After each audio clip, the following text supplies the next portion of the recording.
Maybe korang rasa aku ni angkuh, tapi cuba korang fikir balik. Kenapa DMA ni ada confident gila babi?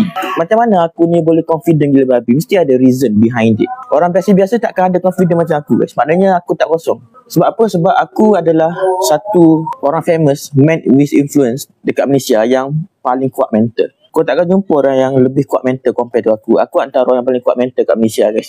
Tidak ada jumlah kecaman.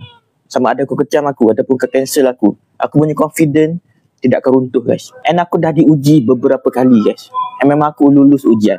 Kita kena faham, dalam hidup ni, bila kita kata kita hebat, contoh kita kata kita kalis kecaman, maka Tuhan akan uji dengan kata-kata kita. Tuhan akan bagi kecaman tu pada kita untuk tahu betul ke kau cakap kau kalis kecaman. And aku dah hadap ujian tu sebab aku kan cakap besar. And bila ujian tu datang, aku lulus. Flying colours. Aku dah kena kecam banyak kali. Banyak gila babi kena kecam. Namun, aku buktikan pada Tuhan, unfazed. Aku punya mental tidak terjejaskan. Siapa nak belajar, komen 1.